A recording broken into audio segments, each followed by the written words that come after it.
So whilst we talk about big data and the winning formula, I think it's only appropriate that we actually talk about a team which went ahead and cracked the code in finding that magical winning formula to rise above the clouds. And I'm going to read a short blurb here on none other than Aizawl FC. At the root of every great sporting achievement is an endeavor seemingly impossible, undertaken by some dreamers who are willing to pursue it at any cost. With Aizawl FC, that dream survived through years of hardship, sacrifice, twists and turns stranger than fiction, and grew to become the symbol of a million aspirations with the people of the tiny state of Mizoram rallying to their side. Termed as India's own Leicester City moment, the People's Club, with a budget less than the salary of a star player in top clubs in the I-League, achieved the unthinkable when they rode over these behemoths to be crowned the champions of India.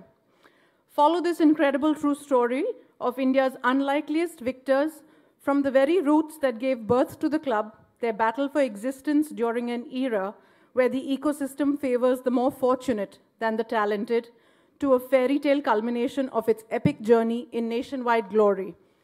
I'm going to call a very young but a very passionate author, Chiranjit Ojha, who has written this book, Rise Above the Clouds, and none other than a footballer herself, Aditi Chauhan, goalkeeper of the Indian women's national football team, to launch this very special title. Chiranjit and Aditi, may I have you on stage, please?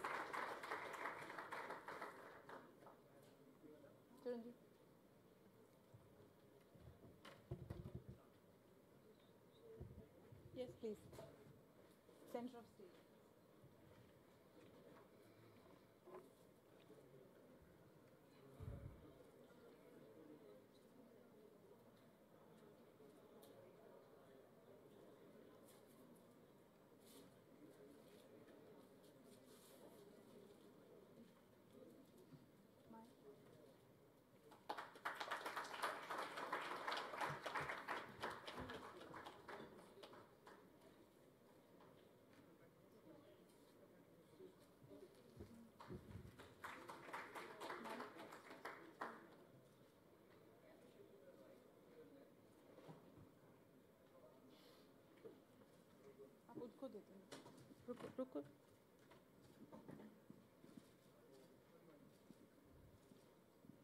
Thank you, Aditi, and good luck to you, Chiranjit. Before I hand over to Chiranjit, Aditi, can I request you to say a few words?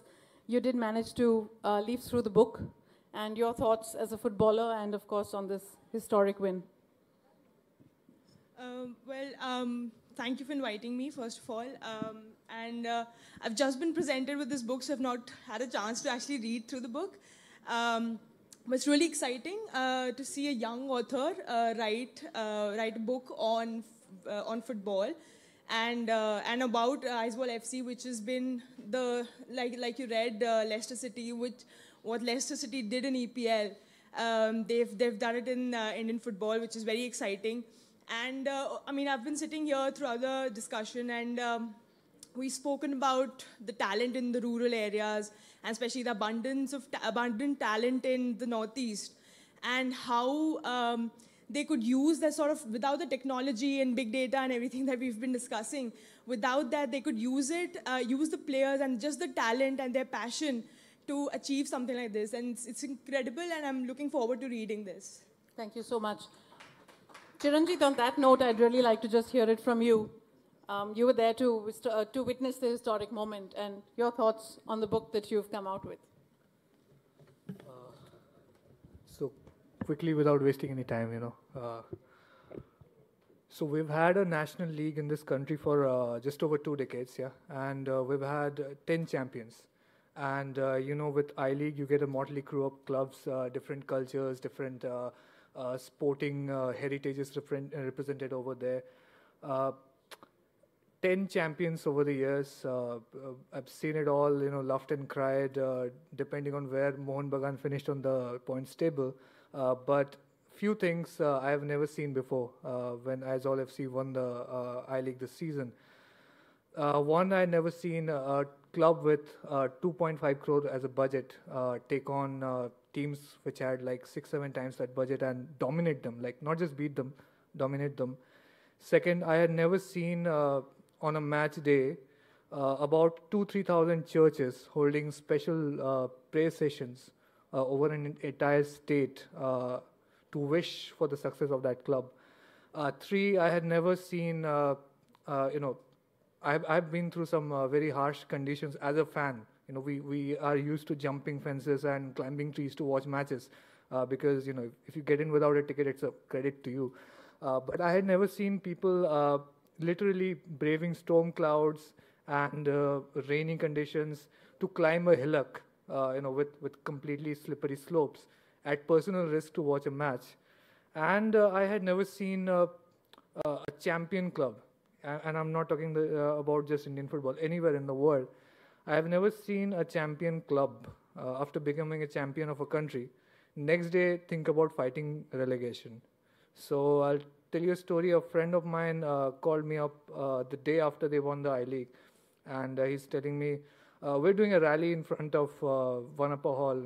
And I'm like, another celebration rally? He said, no, we're getting relegated, right? So we're going to hold a protest, right? So right after winning the championship, they had to, some Mizo youth organizations were thinking about launching hunger strikes because the league system was evolving in a way where, independent clubs with big hearts but small budget would be priced out of competition. This dream that this book follows, it started in 1984, evolved over time in different ways. Different dreams, dreamed in different parts of the country coming together to, in this culminating journey with not much resources, but a lot of heart and high hopes. That dream would be taken out of clubs like Aizawl FC or Shillong Lajong or Neroka for that matter. So this is a tracking of that journey. Maybe it's a fluke. Maybe it's an act of footballing justice that this happened this season when we're talking about restructuring leagues and ISL and I-League. And it's maybe also a protest that clubs like this should be allowed to dream, whether they have the money or not, as long as they can prove their worth on the pitch. So thanks.